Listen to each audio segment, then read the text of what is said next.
Hey, folks, coming up on Roland Martin Unfiltered for Monday, February 25th, 2019. We, of course, are out of studio, and we are, of course, with the folks from the 4th Annual School Leaders of Choice Capitol Hill Action Initiative. It's put on by the National Alliance for Public Charter Schools. And we'll be talking with some of the best and brightest black charter school leaders later in the show. But first, we'll deal with the Oscars. Lord, did the Academy somehow save Black History Month? Big winners, Spike Lee, long overdue, wins in his Oscar. And, of course, his speech ticks off Donald Trump. Hit dog will holler. Also, Green Book win for Best Picture for Black Klansman and Black Panther. What the hell? And, of course, historic wins for Black Panther, especially Ruth Carter. Will show you those wins. Virginia Lieutenant Governor Justin Fairfax compares sexual assault allegations against him to what? A public lynching. He says, though, it's a political lynching. Wait till you hear what he had to say before the Virginia Senate. Let's talk about R. Kelly. He is still in jail, not out on bond. Of course, he was arrested over the weekend for multiple counts of sexual assault. We'll break that thing down. And plus some new documents out in the Jussie Smollett alleged racial attack. And, of course, you have the superintendent of Chicago Police who told Robin Roberts of Good Morning America that guess what? There's a lot of evidence they have not shown the public that proves that he created this hoax. Also, folks, student athletes at Ole Miss take a knee as a result of a protest march through the town led by, guess what? Some white supremacists. We'll show you that video as well, folks. It is time to bring the funk on Roland Martin Unfiltered. Let's go.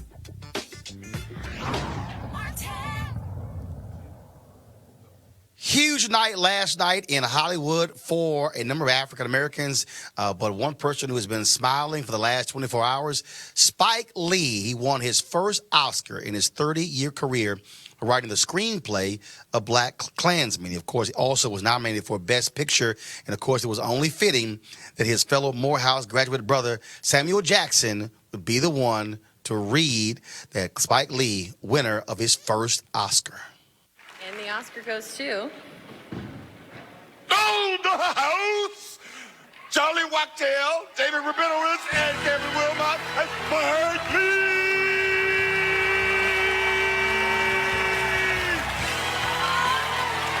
This is the first Oscar nomination for Charlie Wachtell, David Rabinowitz, and Kevin Wilmot. It's the first win and 5th nomination for Spike Lee.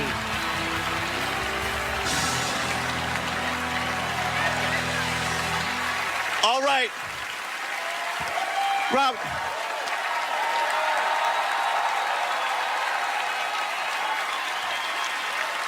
All right.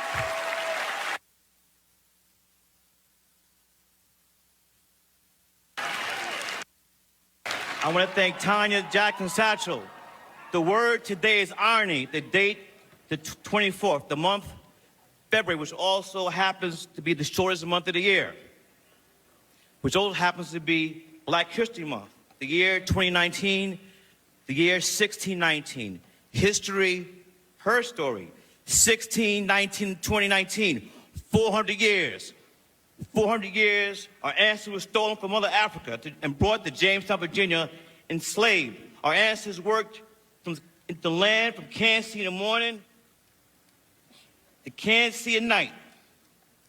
My grandmother, Zimmy Sheldon Retha, who lived to be 100 years young, who was a Spelman College graduate, even though her mother was a slave. My grandma, who saved 50 years of Social Security checks for the first grandchild, she called me Spiky Poo.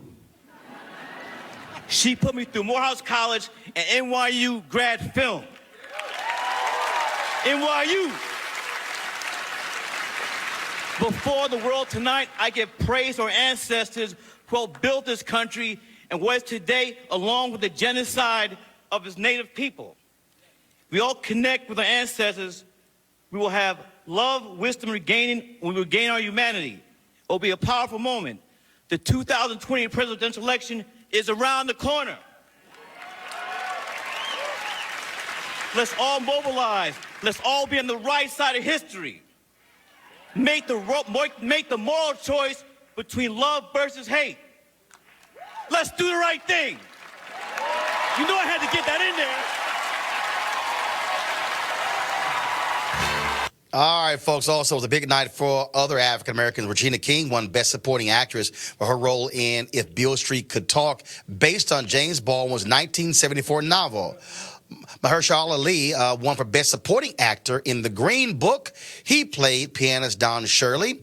This is, of course, second time in 3 years Ali has won. He won 2 years ago for Moonlight, joining Denzel Washington as the only African Americans to win 2 Oscars. Also, of course, again, Spike Lee won for Best Adapted Screenplay. And then, of course, we, had another big win, and that is 2 black women created history.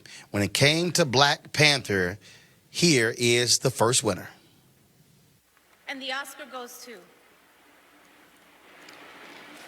Hannah Beekler, production design, Jay Hart, set decoration. For Black Panther.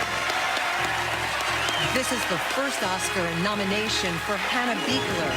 She is the first African American to be nominated in this category. I stand here stronger than I was yesterday. I stand here with agency and self-worth because of Ryan Coogler, who not only made me a better designer, a better storyteller, a better person.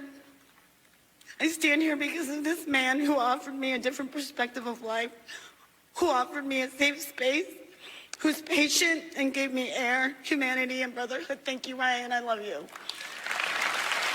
I'm stronger today because of this wonderful cast who every day stepped into this world and breathed life into it. Because of Ruth Carter and Rachel Morrison and everything they did behind the camera with me. I'm stronger because of my family who supported me through the roughest of times. I give the strength to all of those who come next to keep going, to never give up. And when you think it's impossible, just remember to say this piece of advice I got from a very wise woman. I did my best, and my best is good enough. Thank you. Also, more Black magic. Peter Ramsey won, of course, for Best Animated Feature, Spider-Man Into the Spider-Verse. And, of course, also someone who has come from the Spike Lee film school, Ruth Carter. Of course, she won for Best Costume Design for Black Panther. And check out this reaction from the audience when her name was called. And the Oscar goes to...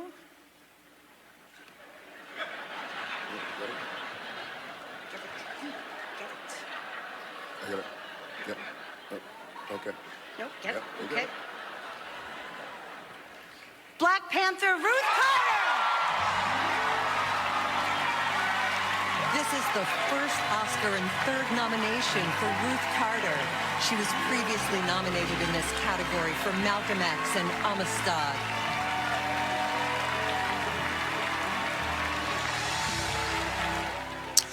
All right, folks, let's talk about this with our panel. Michael Brown, former vice chair, DNC Finance Committee.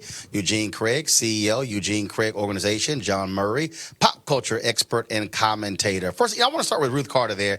Out of all the folks last night, I mean, first of all, the award was early, but I think she got clearly the loudest reaction.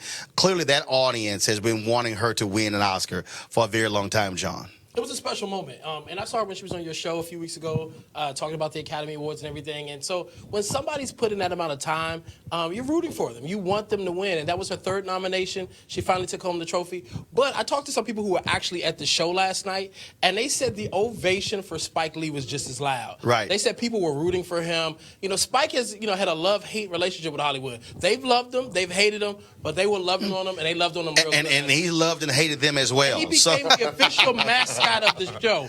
Every time somebody said something from the stage, they were cutting to him. I mean, there wasn't a host last night, but his presence was the continuity the show needed. Eugene, I'm sure you wanted some of those Spike Lee kicks because those were so. Spike went on Instagram, and apparently those were special shoes that Michael Jordan had commissioned for Spike Lee to wear at the Oscars. He should have them dropped. He should go ahead and drop them bad boys. No. Limited edition. He should go ahead and drop them. I'm pretty sure they'll sell out like all the other Jordans. One of the few things Michael Jordan has ever done for a black person. Don't want my words, Mike. but on the topic of Ruth, there are very few things that bring out a story like costume design and like and set design, and the work and time that she's put into so many stories and helping bring them to life. I mean, you don't get the quality of a motion picture of Black Panther without the costume design that she provided. Well, I'll tell you what, Mike, again, when you looked at, throughout the night, whether it was black presenters, whether it was black folks winning, again, I think between R. Kelly and Jussie Smollett, the Oscars somehow, shockingly, 4 years after Oscars So White, saved Black History Month. That was a continuing theme I saw on social media last night. But it also shows what you do when you make a conscious effort to make sure you have diversity, both presenters, award winners, advertisers, and everyone forgets. And opening up the Academy to a much more diverse voting public. No question. And keep in mind the gentleman that won for, I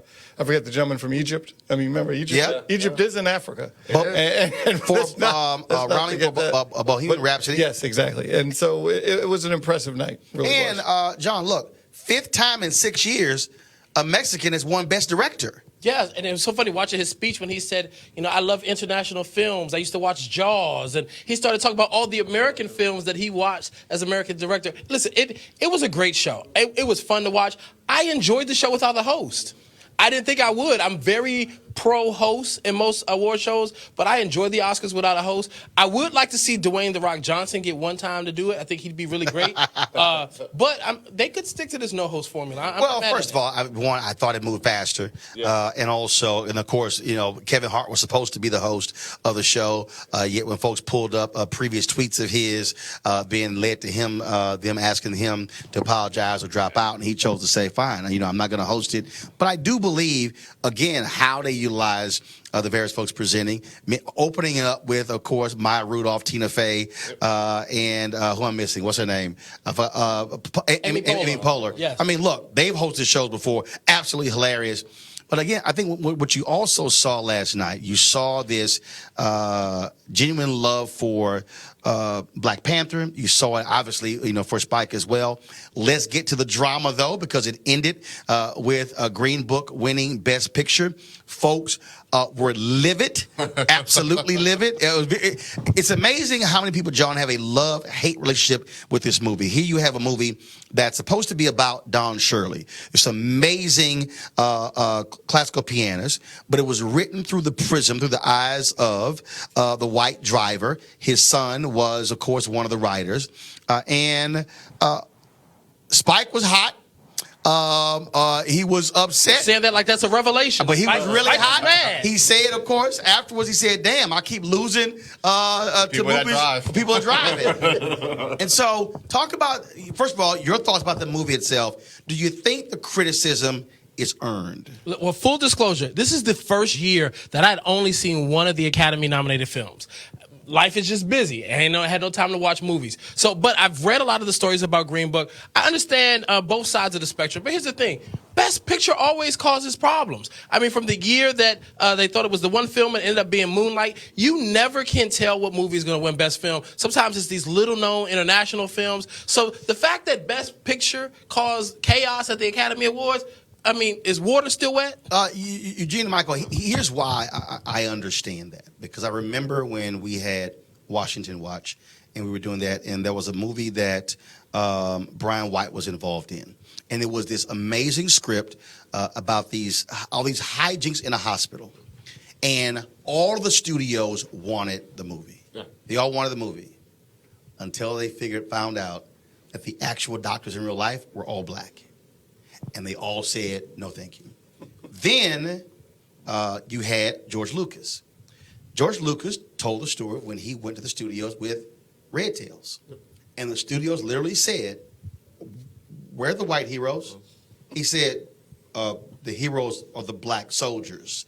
And they said, well, all the white people in the movie, they're evil. He said, because they were. He said it was Jim Crow. And they literally all passed. And so Hollywood has this thing where they want white heroes, where when you tell these stories, Legend of Bagger Vance, Glory, Biko, you can go down the line where you have these movies where it's like, hey, you need to have a white guy or a white woman who's the hero in this movie. And that really was how people felt about Green Book, that even Ali, he wins for Best Supporting, but it's like, wait a minute, I thought he's supposed to be the main guy, but the driver was the main guy. Yeah, I mean, the thing is this. The Academy is still 90%, voting. Well, it's 61% right now white. Yeah. They've changed it, but still overwhelmingly male, overwhelmingly old, and still majority white. And the demographics are changing because one of the new standards is if you haven't been in a movie in the last 10 years or something like that, then your membership gradually ends, and they keep adding more. Hello. Yeah. You shouldn't be a voting member just because you ain't been in the movie in 40 years. Listen, if you're 99 years old and you can't even press play on the thing to watch your screeners when you probably shouldn't be voting. You shouldn't be voting. Yeah. But the thing is this still with it being 60% white and still overwhelmingly male, you vote for what you identify with. I mean that's basic knowledge, basic political knowledge, and these award shows, the Oscars, the Grammys, the Golden Globes, they are huge insider game political spectrums. That's what they are. I mean, Netflix had to spend $25 million to try to get to push their film for awards. If it's not an insider political spectrum game. So it's not necessarily shocking that Green Book comes out over Black Klansman and Black Panther. I think there's also an argument to be made that with two high-profile black films that they chopped up the vote similarly what just happened at the Grammys a couple weeks ago for Black Album. But here's a piece, Michael. We do have to deal with this reality that when you talk about Hollywood, this whole idea of white redemption, of course, Spike still is livid that Do the Right Thing was not nominated for Best Picture. Driving Miss Daisy wins.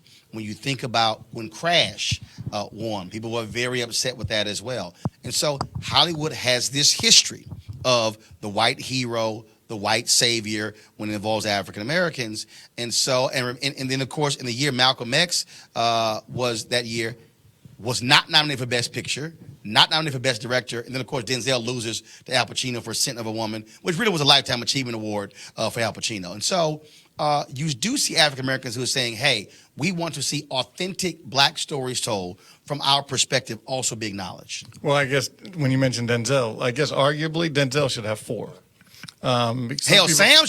Sam Jackson should have at least 3. Absolutely. And nothing against Mr. Shirley and clearly his accomplishments, but we've kind of seen that story before. Yeah. We've never seen anything like Black Panther before. And really, if they really want to turn the corner, which they clear to be trying to do, both with presenters and awardees, is to say, why not a black superhero be in Best Picture? Well, that'd have been but just to that point, though, typically big budget Marvel films don't never get nominated. So we can't deny the progress that was made last night. Yeah, no, absolutely The Academy Awards look like the NAACP Image Awards. Between the presenters and the winners. True. Very true. It looked good. You didn't joke about it saving Black History Month for a reason. So Wakanda forever to the Academy. And I'm excited to see if they continue to make progress in the years to come. Well, speaking of not making progress, of course, we have the orange one who decided to wake up this morning and get in on this. Of course, Donald Trump decided to weigh in on Spike Lee winning. This is what he tweeted. Be nice if Spike Lee could read his notes. Really? A man who can't even read a teleprompter,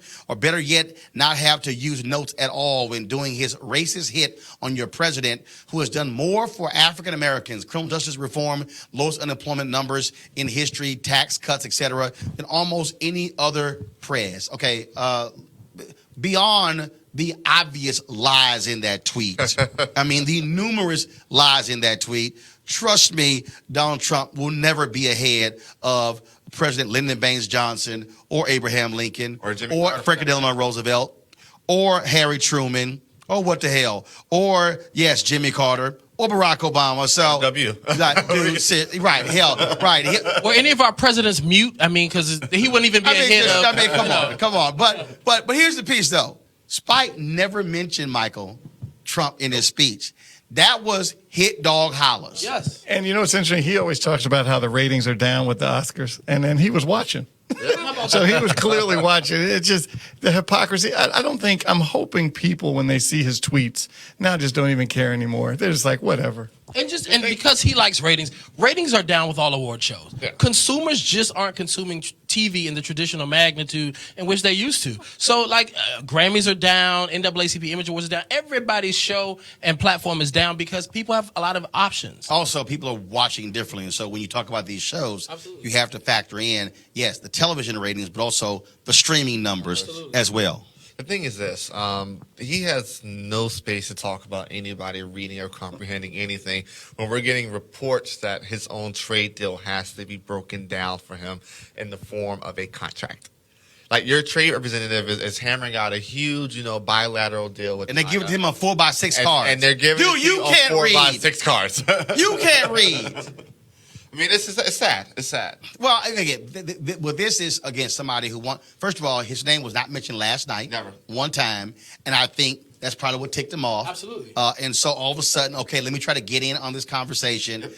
No, you're irrelevant. So, we're going to focus on Spike, focus on Regina King, focus on everybody else who won, and not what Donald Trump has to say. All right, then. So, but to your point, we will see now the Oscars are over. NAACP is taking place March 30th in Los Angeles. And so I wouldn't be surprised if Black Panther wins Best Picture there.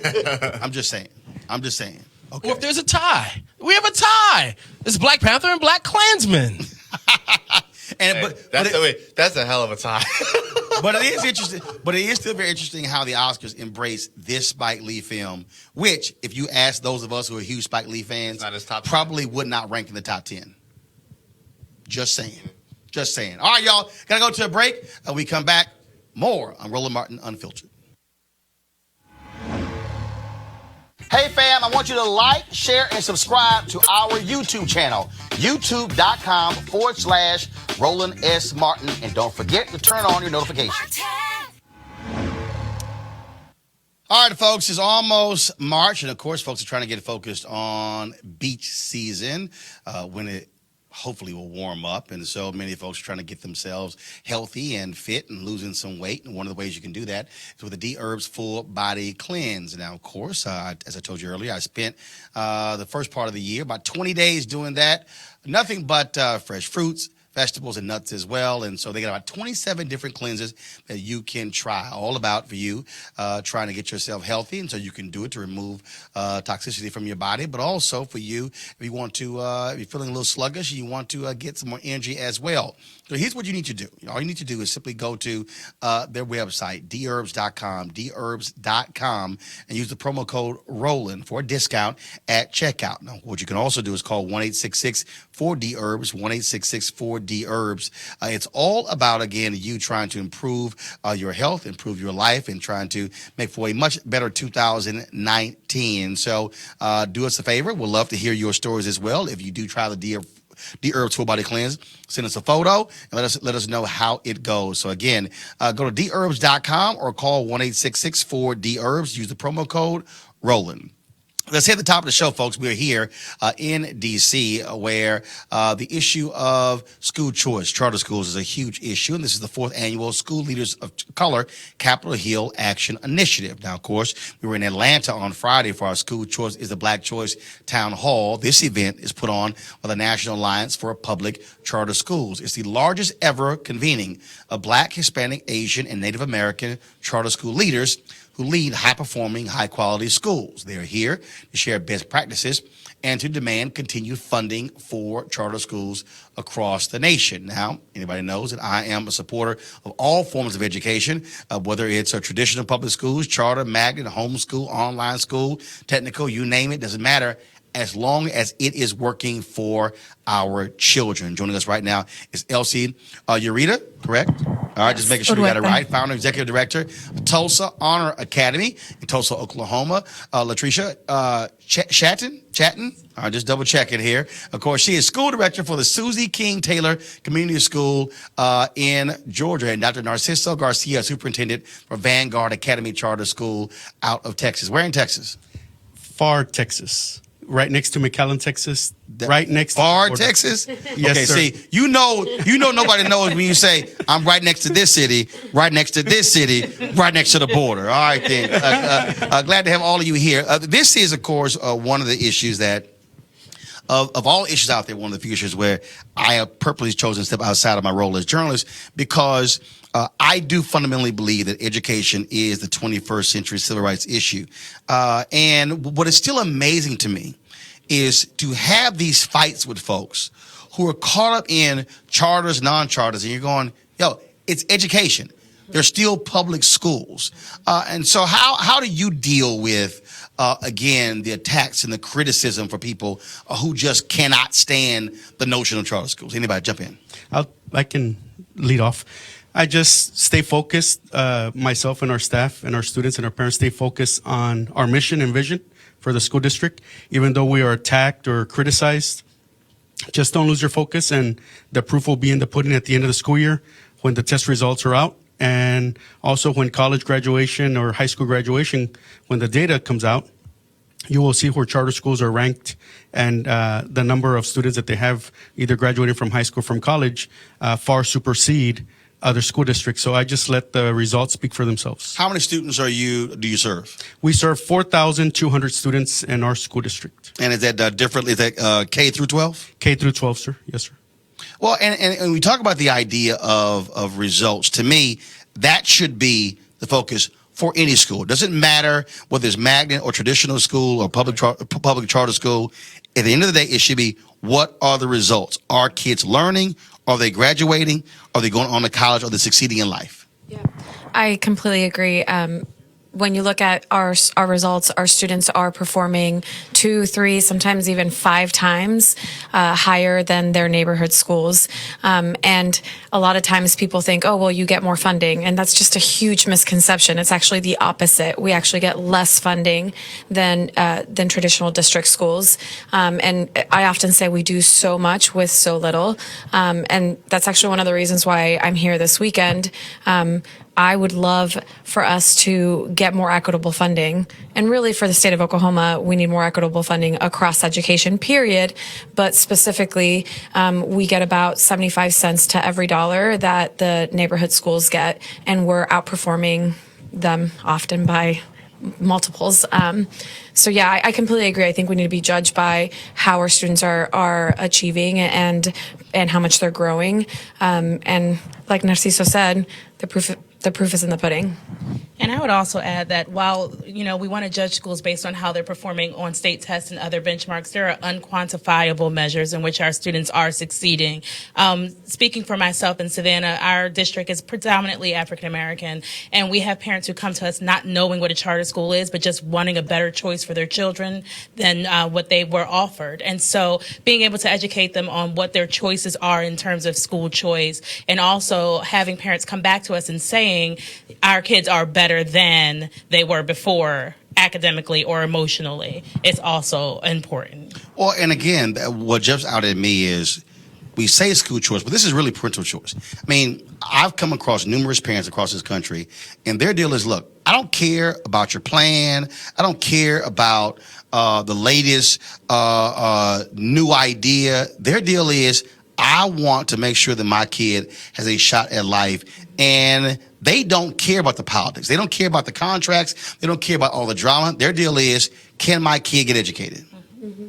That is correct. And for us, parent choice is very strong.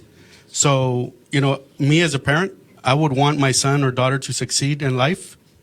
and then come back and give back and be an impact to the community. If a parent has a choice of where their child goes to school, well, guess what? That parent is going to choose a school or a campus that will prepare that child not just for the academics, but also for life. And that's why choice is very important. And our parents are choosing wisely.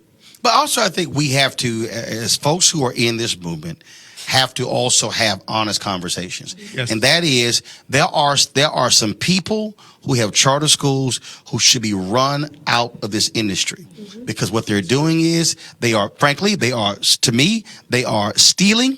They are hurting children. And when you have schools that are not performing, that are shutting down in the middle of a school year, right before school starts, that causes a lack of trust from parents and others. And I keep saying, we've got to be honest and say bad charters must be shut down and those folks not be allowed to open schools again. I completely agree. That actually is part of the misconceptions that are being spread. There's one bad school, one bad charter school. It hurts the reputation of the rest of the charter schools, especially in a community like Tulsa, Oklahoma, where there's not very many charters. If one of them struggles, then people just think, oh, it's a charter school. You run a charter school? Is it like this other one? No, we're very, very different. And so if those bad charter schools continue to operate, they give us a bad name and they hurt us. So it's not just the communities, the students that they're serving or that they have to close down in the middle of the year. It actually impacts a much larger community. So well, here's what amazes me also when I hear people say, oversight, and I'm going, well, where in the hell was the oversight of this school that failed kids for 20 years? I'm like, was anybody else paying attention? And when we see that in a lot of districts where you have schools that when you check scores, when you check graduation rates, I mean, they have been failing not 2 or 3 years, not 5, not 10, some 15, 20, 30. And I'm going, where's the oversight there? Because and when you talk about failing that long, now we're getting into generational failure. Now we're getting into, I mean, if you fail for 20 years, well, if a kid, that means that you are on your second generation of kids who have gone through that particular school. That to me is a problem. And I totally agree. But also I think we need to keep in mind that there are traditional public schools that have been failing kids for much longer than that, and that we have to look at the measures by which we're measuring charter schools. If you have a classical education charter school and you're using traditional benchmarks to measure them, then they are going to fail. And it doesn't mean that kids aren't learning, and it doesn't mean that they're not being successful. It means that they cannot be measured by the tests that they're being used to have their success rated. And so we have to look at how districts are measuring schools and making sure that they're fair assessments. Because if not, it is going to look like a school is failing, when in reality, we're asking charter schools to be innovative and then using traditional measurements to measure them. When you talk about education, is there far too much focus on tests? For you, when you're in your schools, how are you measuring whether a child is learning? Because one of the issues that I have is that we have another generation of kids, for me, who don't have the ability to think. What I mean by that is, you're going to be in situations where you can't Google something. You can't watch a YouTube video to know how it gets done. Yeah. And so you literally have to have the ability to think your way through the situation in order to understand what's going on. Yeah. I think that for us, I don't want to say that state scores are not important, right? Yes, they are important. But to me, the way I measure student success in our school district is by looking at the data from 6-7 years ago. So the first graduating class of Vanguard Academy was in 2013. And if people really want to see how successful an organization was in preparing a student for college, all you have to do is go back and look at their second year of matriculation in college to see if they persisted. So if the class of 2013, 94% went on to college, what was the students in the seat the second year of college? Was it the same or was it lower? When I went back and studied the class of 2013, 94% of the students that registered for the first year of college matriculated their second year of college. To me, that's how I measure success. Yes, a test is important, but preparing these kids for college and life is actually even more important.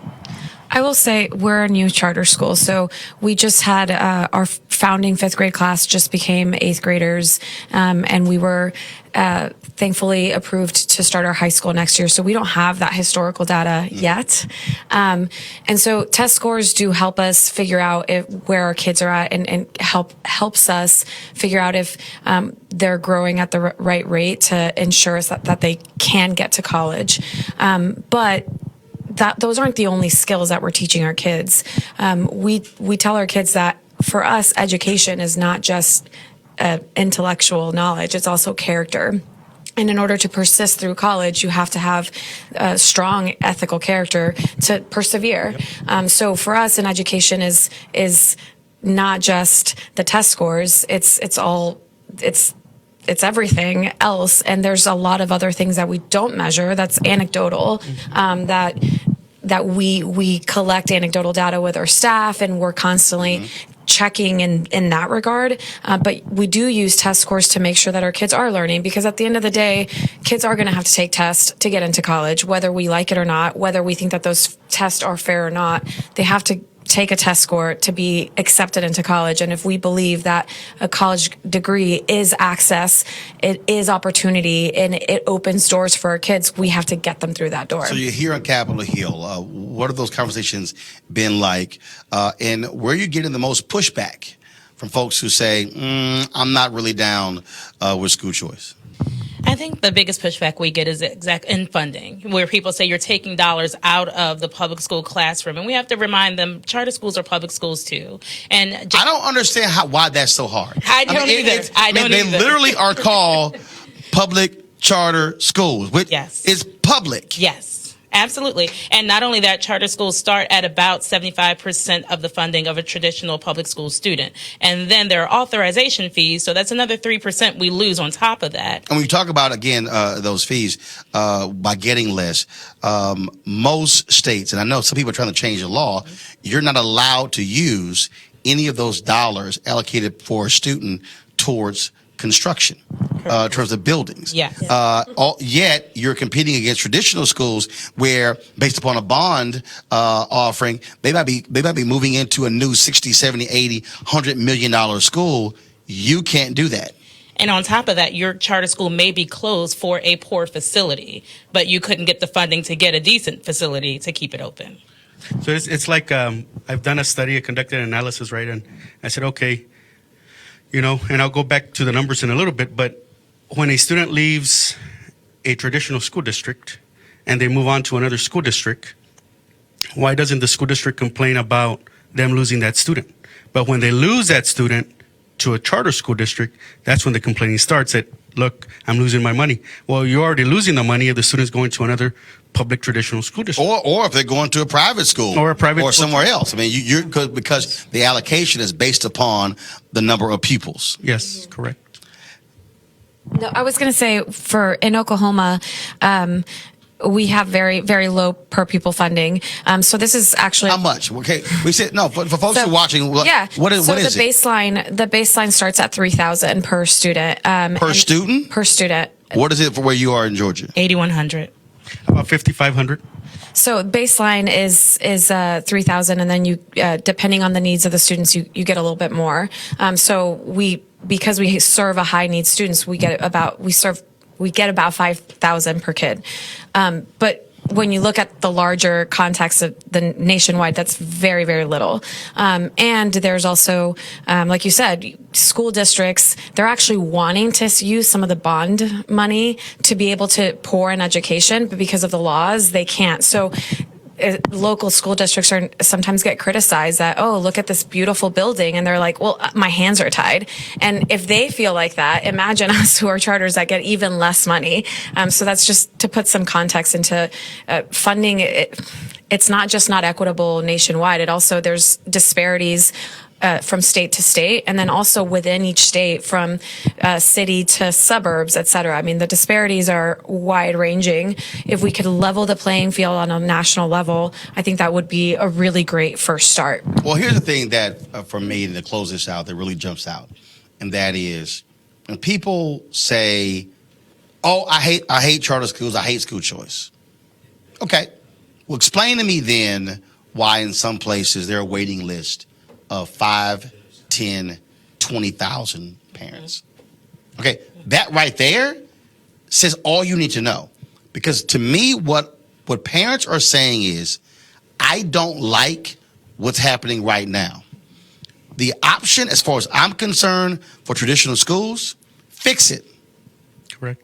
If you hate charters that much, okay, cool. Fix that traditional school. But that parent is saying, I'm not waiting for your 5-10-year plan because my kid's going to be gone by then. And that's where I think for me, at the end of the day, it boils down to is, what does that parent want for their kid, and what is the best thing for that kid? If people can remove their feelings and their emotions and politics from this and focus on the children, to me, this is a different conversation. Absolutely. Does a parent want a 20, 30, 40, 50, $70 million stadium? Or do they want a great education and future for their child? That's a choice that they're making, and they're making that choice every day. If we had more money or more funding for facilities, we could easily help them make that choice, and there wouldn't be any waiting lists. Well, and also, we have to be real honest. Every presidential election, people say, I want to be the education president. But when people go to the polls, the reality is education is not the number one issue they're voting on. That is Yeah, correct. it's not. And we were actually talking about this before this interview. One of the things that I dislike the most about my job is having to play the politics, if you will, and having to dispel all of these myths. I just want to be able to get in the work with my teachers, get more books for my kids, just really do the work. Unfortunately, because of the disparities, we have to do this part of the job. But it would be great if we could take the politics out, like you said. If parents are demanding it, there's long wait lists at our schools. There's a demand, and we're producing the results. Mm-hmm. Why can't we provide this service? I mean, I just want to be able to put the politics aside and do the work. Well, we would love to put it aside for a lot of stuff. That ain't how we operate. Well, I appreciate it. Thanks a bunch, and it's certainly glad to see what you're doing. And keep the focus on the kids, and everything will be good. Thank you. All right, folks, got to go to a break right now. We'll be back on Roland Martin Unfiltered.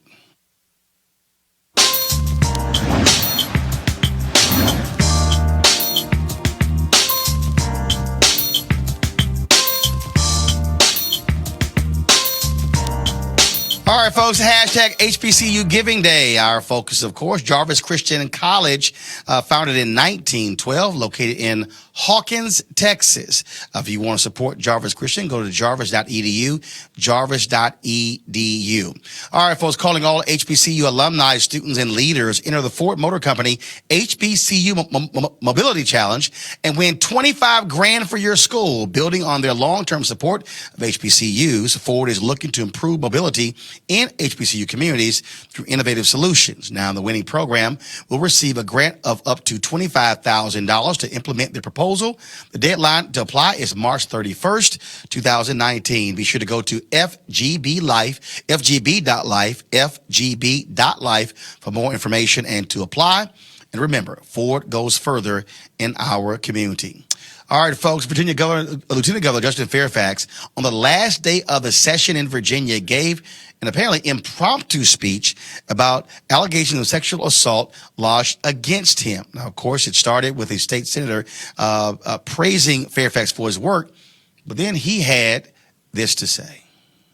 One of you, and I appreciate your words and sentiments very much, the words of encouragement that I have received and my family has received. And I will say this, the reason that I've been able to preside in the way that I have is that God is good and the truth is on my side. And I am very firm in both of those things. And my faith is unshakable. And I am grateful to each one of you for what you have done to give me the space to do what needs to be done and say what needs to be said and prove what needs to be proven. But I will also say this, and this was not something I planned to talk about. We talked a lot on this floor about wrongs that have happened in the past, and that we are at an intersection of history right here in this moment in the Commonwealth of Virginia. 400 years since the meeting of this General Assembly in 1619. And 400 years since the first enslaved Africans were brought here to the Commonwealth of Virginia in Hampton and Point Comfort. And those are the two strands that have run through the veins of the Commonwealth of Virginia and through this nation for those 4 centuries. And those are the 2 demons that we've had to battle and choose which course we are going to take. And in this moment, we have to decide what the next 400 years look like. And if we go backwards in a rush to judgment, if we eliminate due process, which was brought to the states by the 14th Amendment, ironically, in this case, a post-Civil War amendment, along with the 13th, 14th, and 15th Amendments, meant to give, finally, rights and due process to people who had been denied it for their entire existence on this soil. If we go backwards and we rush to judgment and we allow for political lynchings without any due process, any facts, any evidence being heard, then I think we do a disservice to this very body in which we all serve. And I want to stand in this moment in the truth, not only which has tested my Constitution personally, but is testing the Constitution of the Commonwealth of Virginia and of the United States of America. And I want to stand in this moment as someone who hopefully represents a new way forward, where everyone should always be heard, and everyone should always get due process, and we should always go forward toward the truth. So we have a chance to be an example, once again, to the world at this very tough moment in history, and we're either going to take it or we are going to deny ourselves the opportunity to be leaders. And so I love my family, I love you all, and I promise you that I will stand very firm and very strong. And as I have said from day one, I am very confident in the truth. I want a full investigation because I am confident in the truth and because everyone deserves due process. And so I turned 40 last Sunday, and I have lived 40 years accusation-free. And there's a reason for that. And none of this is a coincidence. But we have to decide who we are. And I'm happy to be just one representative example of whether or not we're going to rise to the better angels of our nature or go back down a very dark political road where 50 years ago, had fingers been pointed at me in the exact same way, it'd be a very different outcome. I would not be standing up here on the dais. A very different outcome would have happened with no facts, no due process, no evidence, no nothing. And so I'm standing firm in that truth for anyone who's ever been a victim of any kind. And I'm making sure that everyone is heard, everyone's due process rights are protected, and that we decide that we're going to be very different than what we've been in terms of our Commonwealth, in terms of our country. And I've heard much about anti-lynching on the floor of this very Senate, where people were not given any due process whatsoever, and we rue that. We talk about hundreds, at least 100 terror lynches that have happened in the Commonwealth of Virginia under those very same auspices, and yet we stand here in a rush to judgment with nothing but accusations and no facts, and we decide that we are willing to do the same thing. So I trust in my God, I trust in the fairness of each one of you, I trust in your good hearts, and this is much bigger than me, I can assure you, much bigger than me. And I am very hopeful, and I believe very firmly that we will get to a better place and rise to better angels of our nature. And should anyone decide that they desire to see a downfall of me or the Constitution or of victims or of anyone else, I would just ask that you look and reflect and think about who you are, think about who we are, and think about who we want to be. And I promise you, if we do that, we will end up in the right place. So God bless you all. Thank you very much. I'm proud of every single one of you. All right, folks, Dr. Avis Jones-DeWeaver, leadership strategist, author of How Exceptional Black Women Lead, was supposed to be on our panel today. She had to cancel at the last second. But today, though, she posted a column on medium.com. And I just want to read for you the headline. She said, Justin Fairfax was right to invoke Virginia's lynching past. And I said, I want to read something from this is what she wrote. African Americans especially understand the dangers of so-called swift justice. We have lived in a country that for centuries have handed out such based on the accuser's word alone. Yes, we have seen it in days gone by, swinging at the end of the lyncher's rope. We have also seen it in various contemporary contexts with results just as disturbing. We've all witnessed the birth of a different movement, one which sought to highlight the importance of black lives and one that was necessitated by the reality of murdered black men, women, and children. She goes on to write, in the Fairfax case specifically, I, for one, find it curious that from the very beginning, only one party has consistently requested the involvement of law enforcement to get to the facts. I also find it curious that only one party has asked for a thorough investigation, not merely a belated call for only a General Assembly hearing, a space prime for political stunts and theatrics, rather than having a neutral, full, and fair search for the truth. And I find it especially curious that the only parties seeking these outcomes have been the accused and neither of the accusers. Now, Avis, lives in Virginia. She's a voter there. She says, look, matter of fact, when you at the bottom of her post, award-winning author, international speaker, passionate entrepreneur, unapologetic sister. And so she's making the point that, hey, wait a minute, okay? I'm a feminist, but he should be able to have a due process. And so again, she's supposed to be on the panel. I wish she could have been here to further explain her column. But what do you make of, again, a state senator standing up, praising Justin Fairfax for how he has led the assembly, and then him giving that impromptu speech?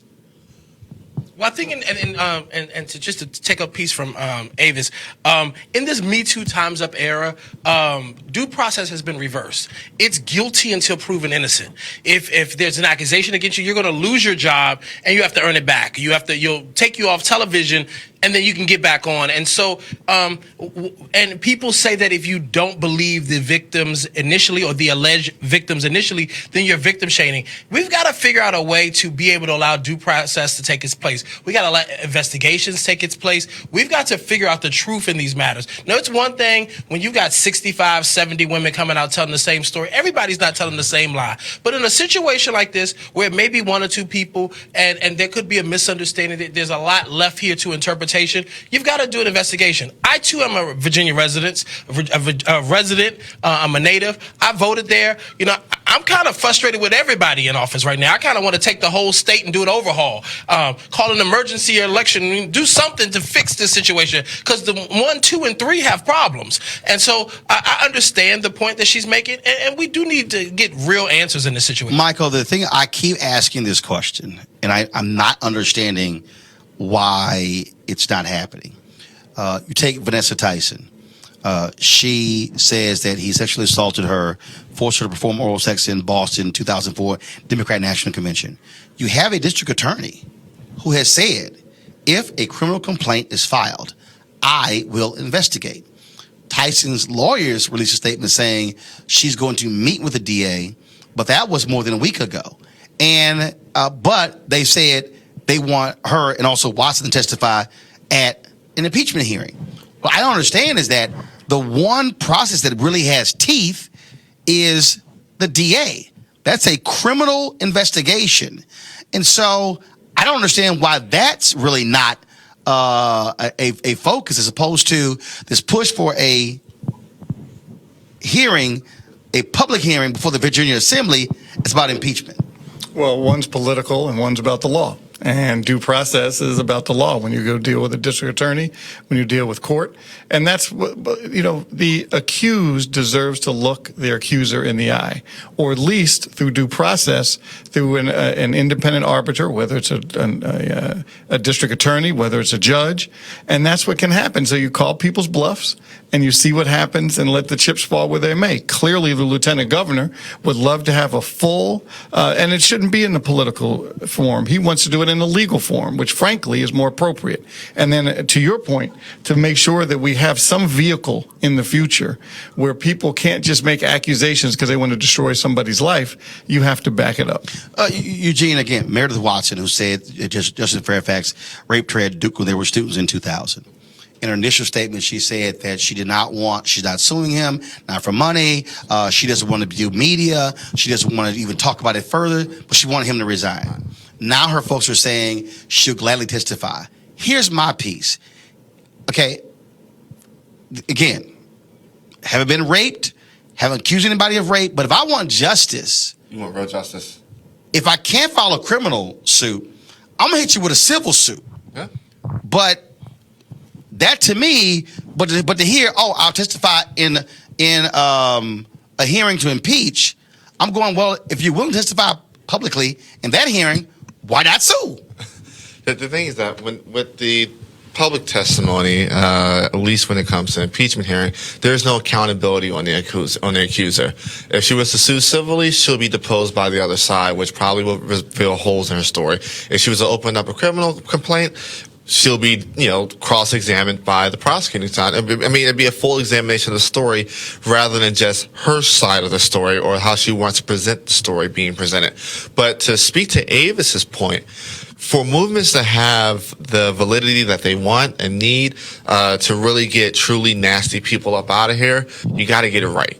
You can't get it quick. You got to get it right. And part of getting it right is having due process. Well, again, at the end of the day, I'd say if there's anybody who's watching and if they accuse somebody of something, I want their story to be heard. I want it to be investigated.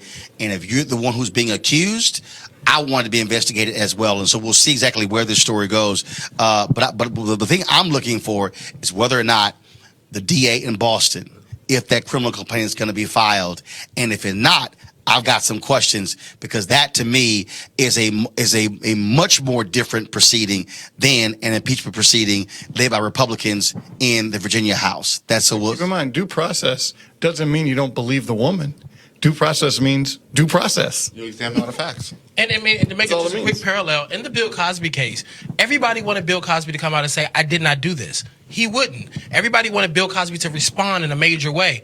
He wouldn't. And then there was a laundry list of documents that supported the fact that he paid to keep women quiet. He suppressed women's careers so they could not speak out and have their voice heard. In this case, you have the gentleman who's been accused saying, I want an investigation. I'm going to prove to y'all that I'm innocent. And you've got to kind of respect that as well. All right, then. So we'll keep certainly following this story. All right, folks, out of Chicago, R. Kelly is still in jail. That's right. He appeared today in court in a bright orange jail uniform with his lawyer entering a plea of not guilty to the charges. He sexually abused 4 victims, 3 of them underage, over a 12-year period. Now, the indictments announced Friday by Cook County State's Attorney Kim Fox were partially the result of a videotape provided to law enforcement by attorney Michael Avenatti. Avenatti said today that he has another tape showing Kelly having sex with a 14-year-old girl, same girl as the first tape, but a year later in 2000. Now, some of you may be saying, wait a minute, he was found not guilty in that case, but because the prosecutors in 2002 charged him with child pornography, this is a different charge. So double jeopardy doesn't apply. And so even though one of these accusers involves the same young woman who was then 14, because it's a different charge, again, double jeopardy does not apply. Now, R. Kelly has to post a $100,000 bond. The bill was set at $1 million, has to post a $100,000 bond. His attorney says, look, he doesn't have the money. And some reports say young women have been calling around trying to find a way to help him pay his bail. This is still, and in fact, Jean, what's interesting is that one of the women who is a part of this particular indictment here, she went to his trial in 2008. He gave her his phone number. She went there supporting R. Kelly. You talking about Geronda Pace, absolutely. So here you have an allegation where a woman who went to trial saying he didn't do it. Cheered for him daily, skipped school. Cheered for him daily, skipped school, gave him his number, now says he had sex with me when I was 16. Listen, I had some breaking news for you in the R. Kelly thing. So you talked about how he needs to put up the $100,000. He had a friend that showed up at the Chicago courthouse today to pay the $100,000, and the Chicago court said, we'll take that if you have the $160,000 additionally for his back child support. Now, in court today, though, his attorney said that those two things were separate, that he didn't have to pay the child support in order to pay the bail. That's what the attorney was saying. Literally, right before we went on air just now, I'm speaking to someone who's at the courthouse with the person who was attempting to pay the bail, the friend who was going to loan him the money. Now they're trying to galvanize their funds because you have to have one payment, one cashier's check, one credit card, one sum of cash. So he was going to pay the $100,000. They said you can leave that money here, but he's not going anywhere unless you have another 160. He's got to pay it all, or he's going to stay in jail the rest of the week. Michael, this is what also I think is a huge change from the first trial. First trial, R. Kelly was still a huge star, was putting out music. They were playing on radio stations. He was still performing concerts. You've now seen over the last, I dare say, 3 to 5 years where he has not been performing in major venues. They've gone after the music on streaming. A lot of stations are not playing his music. They've shut him down in a lot of places here in the United States. Also, if he did perform, it was to half-empty venues. Now, he can't even perform internationally because his passport has been turned over. So what happened was the people have been fighting R. Kelly, trying to bring him to justice. They put the squeeze on him financially,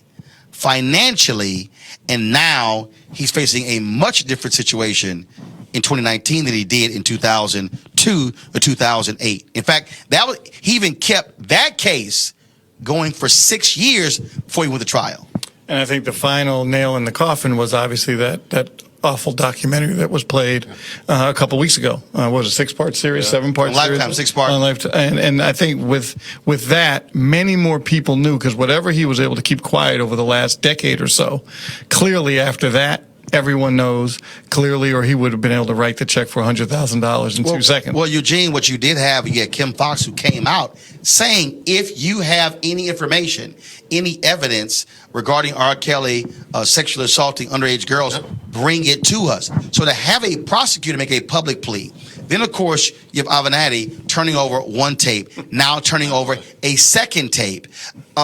So what you have is the walls that were protective of R. Kelly, and let's just be clear, when money runs out, listen, folks' mouths open up. Listen, so you got a couple quick hits here. First and foremost, R. Kelly got somebody in this camp that's dropping these tapes. That's handing right over to Avenatti. I mean, these tapes aren't just magically popping up. Somebody in his camp's handing those things over. Secondly, he probably should get used to, instead of asking if somebody has their shots and passport, getting asked if he has his shots and passport. It looks like he can be sitting in jail for a very long time.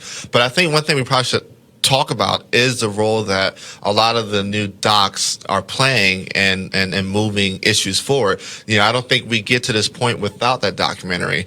No doubt. And this documentary was done solely for that purpose. Solely for that purpose. At Lifetime that fought with her higher-ups to put this on when they objected to it, did this because they wanted to free black girls from his house. And one topic of the documentary, I'm interested to see, the Michael Jackson documentary is coming out in roughly a week. I'm interested to see how the culture shifts after that one drops. Are we really going to cancel Thriller?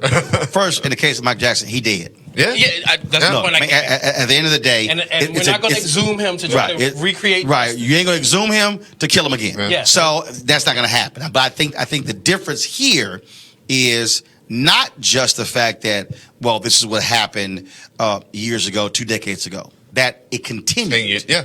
And that's the difference. R. Kelly became the O.J. Simpson of the music industry. Yes. Once he avoided justice the first time around, he became known notorious. He thought he was invincible. Lots of people, I know people. And he was. Yes, you know why? He was invincible because the girls in his house did not look like Miley Cyrus and Taylor Swift. Yep. If R. Kelly was into underage white girls, he'd been gone about early. White girls, would have gotten him a long time ago. But also, I think he was also pumping out hits for the entire music industry. Well, and that's the piece. Look, let's cut to the chase. The music industry is as flawed, nasty, and despicable as any other. Most of all, as long as you can keep making money, they don't care. It changed when he was no longer the ATM machine. R. Kelly can still make a hit. People just got to the point that they we don't want it. Right. No, that's my point. So when I say making money, the public still has to buy it. Yeah. Absolutely. And so when it changed, look, you knew when it changed when he had a concert in Chicago. And they said, it got canceled. Oh, no. And listen, he's done these tours. The tours are very scaled down. Most times now it's him and a DJ because the tours were being done to pay off his IRS debt. He sold off so much of his publishing, and he was probably going to go to some of the performance rights groups this week, BMI, Sound Exchange, and try to get an advance or some performance rights money to get him out. But whatever the case, he was living concert to concert, tour to tour. He had Germany, Dubai, and Australia that he was supposed to do this spring as a way to get some more liquid cash, but he won't be getting that money now. I bet he is going to regret it, like, man, not hopping his butt on the plane and going to some other country. Now, I'm not going to lie to you. When the indictment came out, I said to myself, if I'm his team, I said, go ahead and make you some friends in Abu Dhabi or somewhere, hop on a plane, get up out of here. You may never come back to the States. He ain't that smart. Michael, final comment. Yeah, real quick on the Michael Jackson matter. There's also a level of fairness that's not right about what HBO is doing. And keep in mind, I haven't seen any documentary on Elvis. Didn't Elvis marry a 14-year-old girl? Did. So, I mean, where's the documentary on that? Where's the level of fairness? And they still say he the king. Oh, he not black. All right, folks. So let's talk about Mississippi. While the pro-Confederate good old boys were marching through Oxford, Mississippi on Saturday to protest the decision to get rid of the Ole Miss mascot, Colonel Reb, members of the Ole Miss basketball team had a protest of their own. They took a knee during the national anthem. Now, the Colonel Reb mascot is a white goateed, cane-toting Southern plantation owner that's been criticized as being racist. Coach Kermit Davis had no problem with his players protesting the march or the way they chose to do it. And so you see there, so about 8 of the players, 8 of the players kneeled. About 3 African Americans, they remain standing, while the white players remain standing as well. That's kind of bold at Ole Miss because first we're talking about a university that for a long time they would wave the rebel flag at their games, and then they stopped that. The head coaches shut it down by saying that can't be our symbol. Plus, it's going to be a little hard to recruit black ball players. You have the rebel flag that's flying as well. But to have this Colonel Reb still as their mascot, I mean, what you're seeing here is that Reverend Jackson always makes this point that it's black folks that also have been forcing the South to change. And Mississippi is the last bastion. Mississippi and Alabama are the last 2.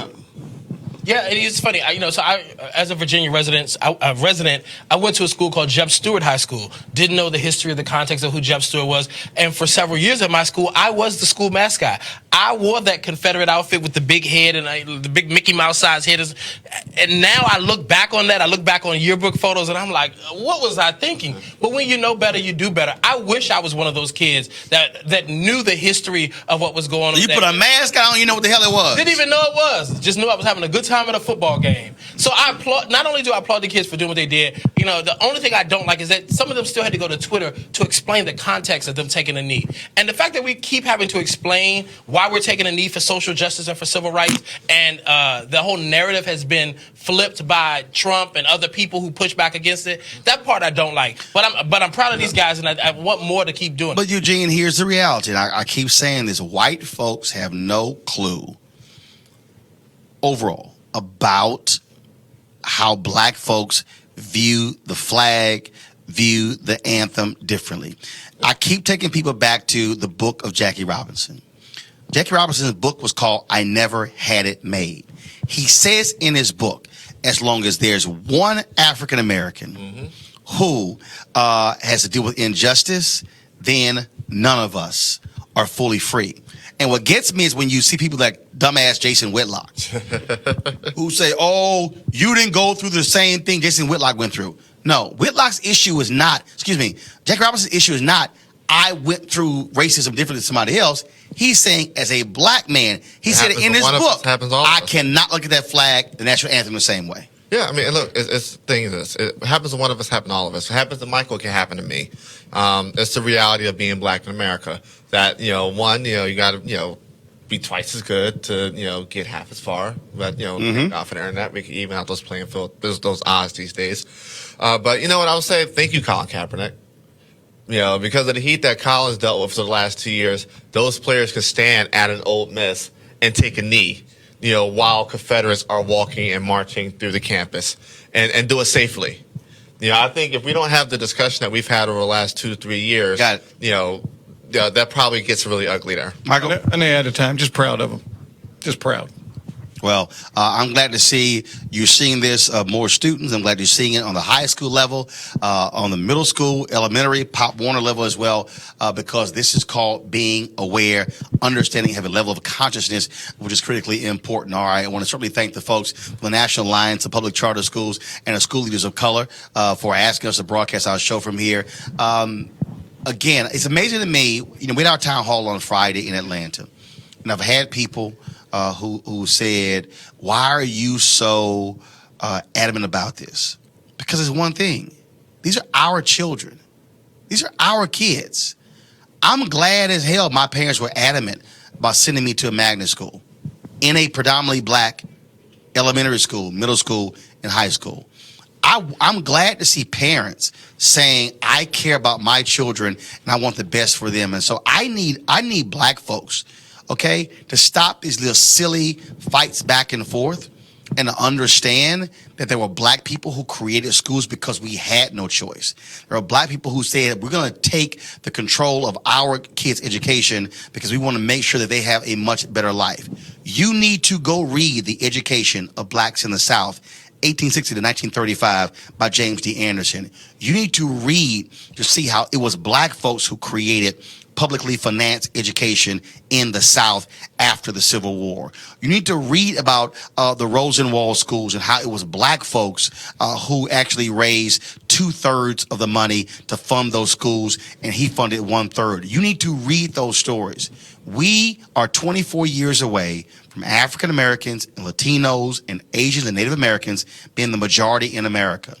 And we cannot be in a situation where if you look at the current reading numbers and the math numbers, if that doesn't change, then we're going to have the demographic numbers, but we're going to be simply illiterate and not being able to take advantage of our numbers.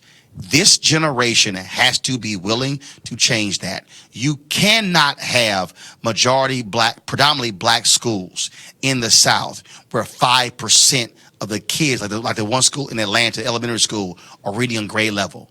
5%. That means 95% not reading on grade level. And so if you oppose charters, that's your business. If you don't like vouchers, that's your business. But I'll be damned if I'm going to be one of the folks to look my nieces and the nephews in the eye and look their children's children in the eye and say, I didn't fight for them when I had the opportunity. And so that's why we're here, and we want you to, of course, be involved as well. Folks, be sure to support Roland Martin Unfiltered by going to RolandMartinUnfiltered.com. Join our Bring the Funk fan club. And so we want you to join. We want your dollars. Every dollar you give goes to support this show because we want to be able to have a place where we can speak to our issues, control our narrative, but also requires us to fund our freedom. All right, folks, I'll see you tomorrow from D.C. I got to go. Holla!